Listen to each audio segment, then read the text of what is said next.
Hello, everyone. Here is the lesson for 2-1. You're going to be starting a new unit in CPM, and that unit is about linear equations. So what's going to happen is you're going to be seeing growth in linear representations. At the end of this unit, you should be able to look at a table, make an equation, describe a situation from a table, graph that situation.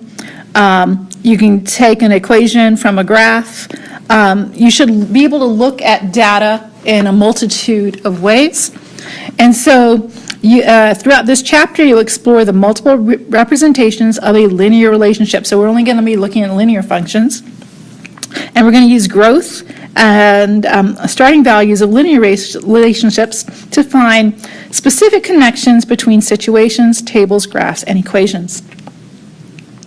So today you're going to look at the following things with your group members. You need to keep the following questions in mind. How can you see growth in the tile patterns? And then what is the starting value for the tile patterns? This one's really, really important. And what is the connection to the equation, to the table? So you're going to be making equations and tables of these tile patterns, and you hadn't been doing that before. So I'm going to show you how to do the first equation here, the 2.1, and then you and your partners will investigate some more. So here is, there's a handout that you can use, or you can just use your document here to do this work. So what you have is you have three figures. And the first question is, what do you notice about the pattern? And this is what I want you to do when you notice it. I want you to see how these patterns have changed. So if I look from figure 1 and look at figure 2, you've noticed that this square has been added, and so have these two squares. So it looks like 3 squares have been added. Then when I look at the relationship between figure 2 and 3, I notice again that same pattern is happening. I'm adding a square here, and I'm adding a square here and here. I'm hoping that you can see that.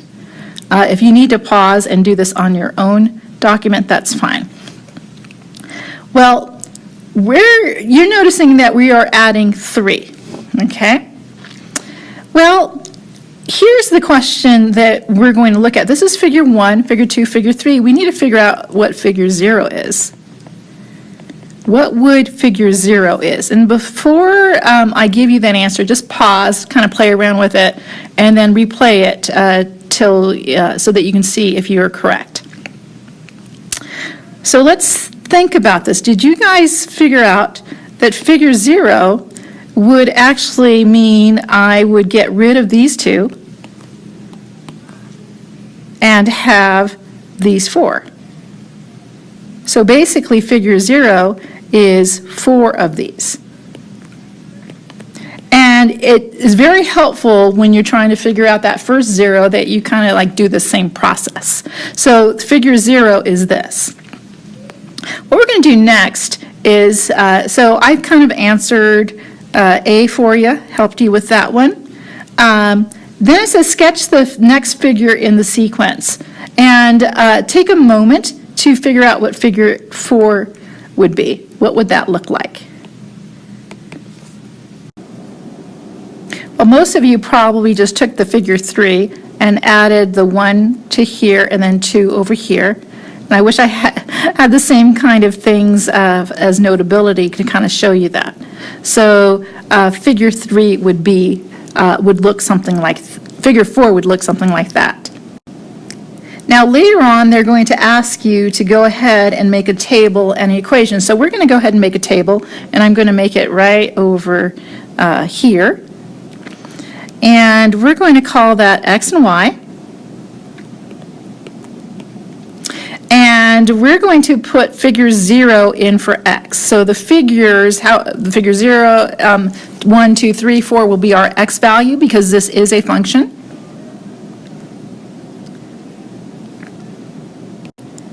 And you're going to notice that with figure 0, we had 4 tiles, as you can see here. And then with figure 1, we ended up having 7 tiles, as you can see here. Figure 2 actually has 10 tiles. And then figure 3 will have 13 tiles. And then figure 4, sorry, I can't erase that. So figure 4 would actually have 16 tiles. Now what you need to do next is to try to figure out what the equation is. And you have to remember that the equation has to work for every single one of these points right here. So take a moment, if you can pause the video and then restart it to see if you're correct. Well, after looking at this, I noticed, and you guys physically saw, that all of these changed by 3, and this changed by 1. Well, if it changed by 3, you're not really adding 3 in this case. The key is to look at where your figure 0 is. And if you notice, wherever x is 0, you will, when we start graphing, you'll notice that there will be a y-intercept 4. Well, that is actually what we're adding there, is the 4. And that change that we're seeing is going to be the number in front of the variable. So this equation is the correct one for it, and if you want to check, what you would do is you would plug in your variables, just like we've done before in the past. So we have 3 times 0 plus 4, that is equal to 7, I'm sorry, to 4, we're going to do that, is equal to 4. So that works for that equation. And what I've done here is I've gone ahead and plugged in values of x from the table, so 1 and 2 and 3, and I've showed you that in each case this equation works for any value of x to give me the correct value of y. And so this is what you're going to be doing with your group members. Now, later on, it'll ask you in these activities to figure out, like, what, for example, it says, what would figure 100 look like for pattern A?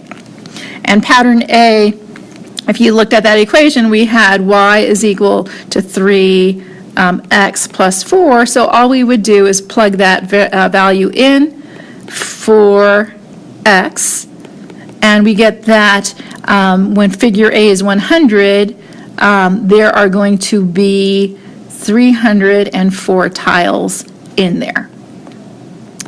So you're going to be doing that for different other patterns. You're going to be finding the tables. You are going to be finding the equations. And so there's a couple of things that you have. You're supposed to complete parts A through E for problems 2.1 for pattern B shown on this lesson. And so there's a couple ways to do that. Here are the figures here. So here's figure 1, and I need to bring your attention to 2.3 here. This one actually does not have anything to do with question 2.2. They are giving you an equation, and then they're going to give you a table, and you're going to notice that there is this is a table for pattern C. There is no pattern C. You're going to have to answer the questions for it with your group members, and then answer those questions. There is this sheet here that has the different patterns. This is the one that we did at the beginning of the period, is pattern A. Pattern B is here, so you can actually use the sheet of paper if you want to evaluate it. And here's pattern D. One of the things I want to make sure you understand is there is no pattern C here. You are to draw what it would look like and answer the questions from the table. Again, with this sheet here, what you should do is look at the patterns here, write a table,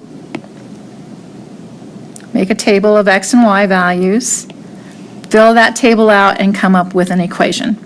The same thing for this pattern right there, okay? You will get to the point where you're stopping at 2.4. Do not do this today, so we're not going to do this.